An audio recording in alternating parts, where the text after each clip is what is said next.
Hi everyone, Michelle here. We're going to do a quick short video introducing brioche stitch. So this is a brioche hat that I knit in the round, and you can see this is the right side, this is the wrong side, and you can see what happens is that you create a two-sided fabric, and basically on the one side the gray is the main color, the other side the variegated stitch is the variegated yarn is the main color. You can see everything is flip-flopped right down to the decreases,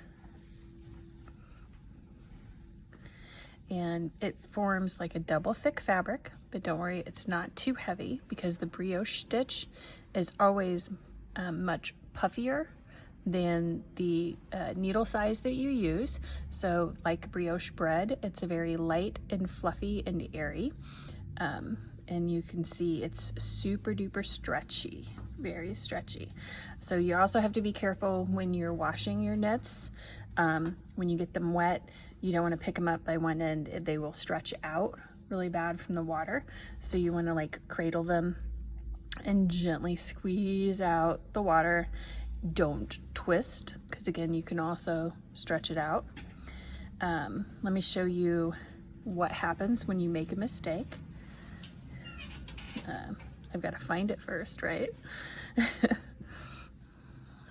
I do have one mistake in here, and I want to show you what it looks like, so we can also talk about like how to fix it.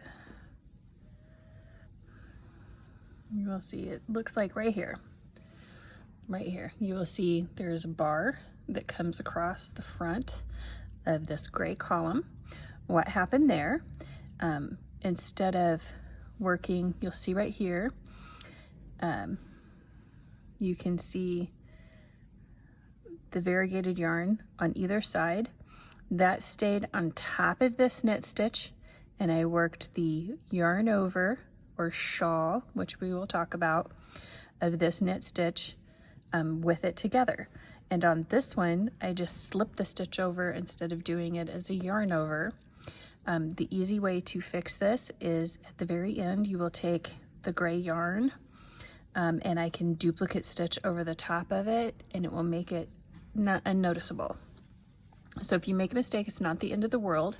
However, brioche stitch can be very difficult to fix. So you are going to want to check each row as you work them to be sure you haven't made a mistake. And you're also going to want to include lifelines periodically, which is where you run another thin string like a piece of thread, dental floss, embroidery floss through all of the stitches on your needle. That way, if you have to rip back to fix a mistake, you can just slide it off the needles, rip back. That piece of thread will hold your stitches and you won't lose anything. And you can just insert your needle back into those stitches that that thread is holding. So we're going to talk about brioche here. So each row on brioche is worked twice. So that's why when we work it flat, we have to work it on a circular needle, because you're going to work across with one color, and then you're going to have to slide it back to the end, and then work across with the other color. So then you'll wind up with both strands on this side, and then you would turn the work, and you would work across with the like purple, and then I would slide it back and then work across with the pink yarn. So on the right side, your master color gets worked first, then you would slide it back to the other end, and then work the contrast color across. So on that first right side row, the master color stitches are knit and the contrast colors are purled. On the wrong side row, you will still work your master color across first, then slide it back, and then work the contrast color across, and then turn the work.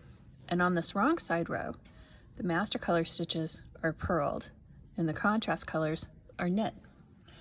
And that's what gives you this two color. So on this side, this is the right side, the master color is knitted, and when I go across with the contrast colors, it's purled. Then when I would work this side, the master color would be the pearls in this background, and the contrast color is knitted on this wrong side.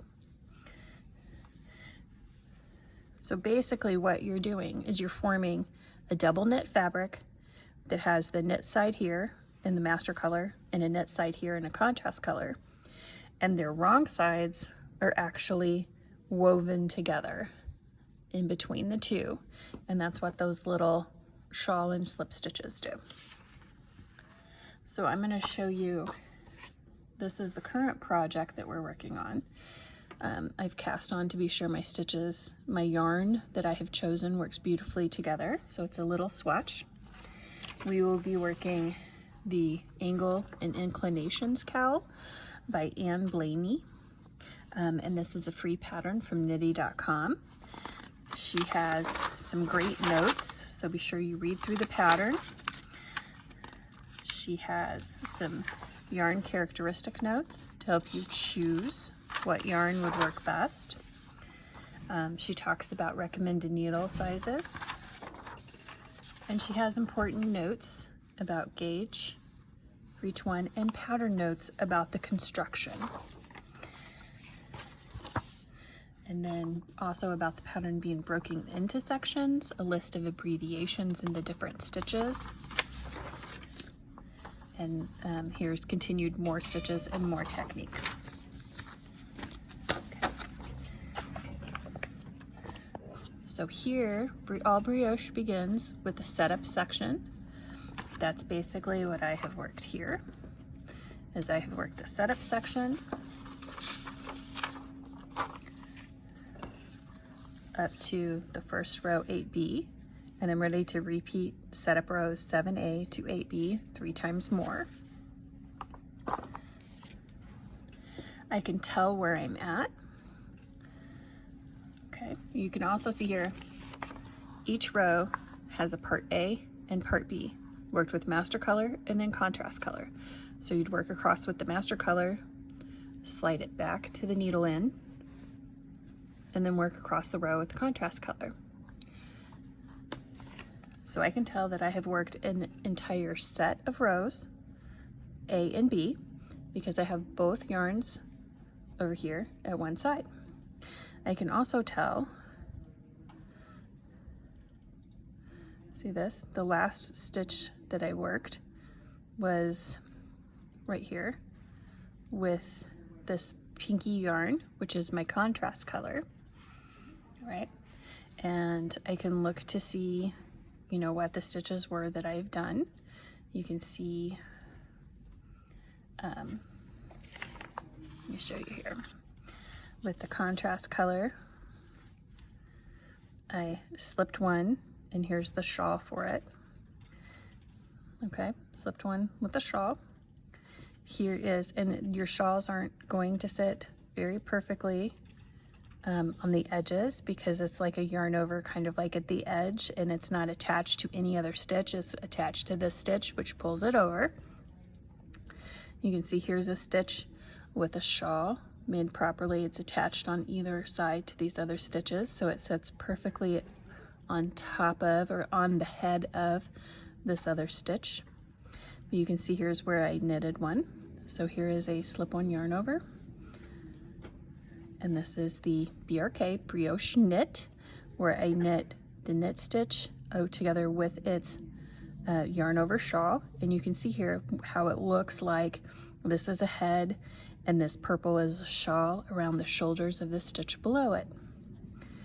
And then you just repeat that to the last stitch. So here's a slip-on yarn over, the BRK1, slip-on yarn over, BRK1, slip-on yarn over, BRK1. Another way to keep your track in all these patterns is to just place a post-it note underneath the stitch, the stitch row that you are currently working on, and then move it down. Because even if you use a row counter and you have it set to row 8, there's basically 2 that are labeled row 8, but you can also look to see you know, if you've worked the row across with the master color or the contrast color to know where you've been. So all things will help. And I look forward to knitting this pattern along with you. So right now I'm going to rip out this and I'm going to do a cast on video and work this beginning setup row on another video so you can see exactly what this is going to look like as it progresses.